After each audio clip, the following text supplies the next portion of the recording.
لوگوں کے درمیان اس بات کو رکھیں. اچھا یہ ایک بات یہاں ضروری ہے کہ مشورہ کس سے لینا چاہیے کس سے نہیں لینا چاہیے اس کے بھی آداب ہیں. جو جس کام کا ایکسپرٹ ہو اس سے مشورہ لیا کرے، یا اس سلسلے میں تھوڑی بہت شدھ بدھ رکھتا ہو تو اس سلسلے میں مشورہ لے. یا کوئی عالم دین ہے یا کوئی فقیہ دین ہے جو سمجھ رکھتا ہے قرآن کی اور حدیث کی، اس سے مشورہ لیا جائے. اسی لیے فرمایا گیا کہ عورتوں سے مشورہ نہ لو. ہاں مشورہ لو لیکن عمل کرنے میں احتیاط کرو. مشورہ لو، گھر کے معاملات میں ان سے بھی مشورہ لو.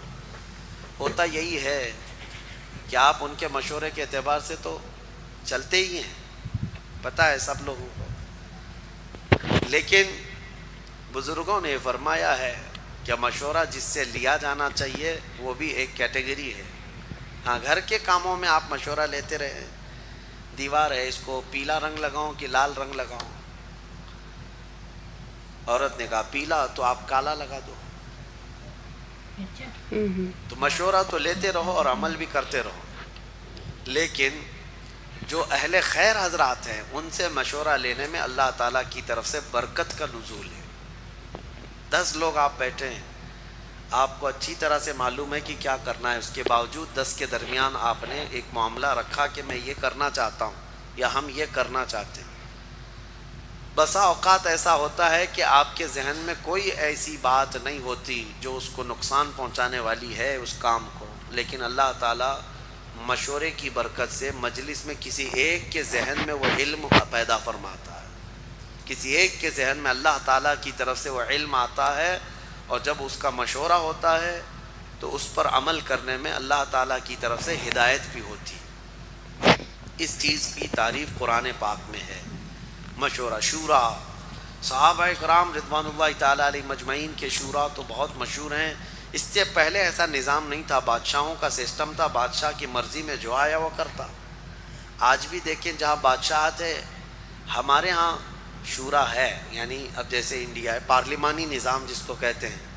یہاں ایک قانون بھی بنانا ہے، بل پاس کرنے کے لیے بہت پاپڑ بیلنے پڑتے ہیں، میجورٹی دیکھنی پڑتی ہے، دونوں صدن میں پیش کرنا پڑتا ہے، یہاں سے پاس ہو کر کے اوپر جائے، اوپر جا کر کے پھر سب کے درمیان جتنے ممبرز ہیں، جتنے بھی پارلیمنٹ کے ممبر ہیں، وہ لوگوں میں میجورٹی آ جائے تب وہ بل کو پاس کر لیا جاتا ہے ایک قانون پاس کرنے کے.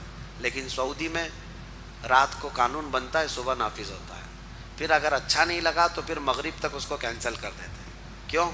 بادشاہت ہے، نہ کسی پارلیمنٹ میں رکھنا ہے نہ کسی سے پوچھنا ہے. ایسے ہی ہوا ہے، 2 دن پہلے کچھ اور قانون تھا، 2 دن بعد اور کچھ قانون ہے.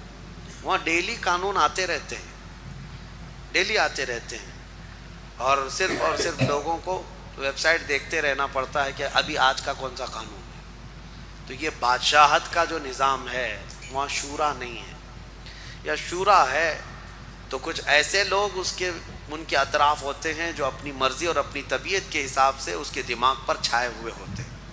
عوام یا پھر اہل خیر سے مشورہ لینا تو ان کے ہاں نظام ہے ہی نہیں، بادشاہوں کے ہاں نہیں ہوتا.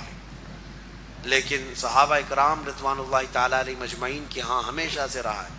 حضرت ابو بکر صدیق رضی اللہ تعالیٰ، حضرت عمر فاروق رضی اللہ تعالیٰ، ان کی جلال اور ہیبت کیا تھی حضرت عمر فاروق کی، لیکن اس کے باوجود مسجد نبوی میں کھڑے ہو کر ایک دن عرض کرتے، ارشاد فرماتے، اے لوگوں میں مجھ سے پیشتر جو گزرے یعنی رسول پاک صلی اللہ علیہ وسلم اور حضرت ابو بکر صدیق، وہ دنیا کے سب سے بہترین لوگ تھے.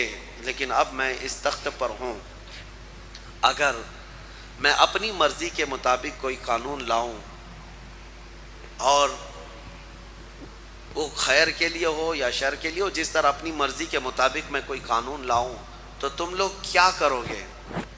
ایک دیہات کے رہنے والے صحابی کھڑے ہوئے، کہا اے امیر المومنین عمر ابن خطاب، ہم دیکھیں گے اگر رسول پاک صلی اللہ تعالیٰ علیہ وسلم کے قانون کے موافق ہے تو ہم گردن جھکا کر آپ کے پیچھے چلیں، اور اگر آپ کا کام رسول پاک صلی اللہ تعالیٰ علیہ وسلم کی حدیثوں سے ٹکراتا ہے یا آپ کا راستہ الگ ہو جاتا ہے تو پھر ہماری تلوار ہوگی، پھر آپ کی گردن ہوگی. یہ بھرے مجمع میں کوئی مشورہ لے گا اس طرح سے؟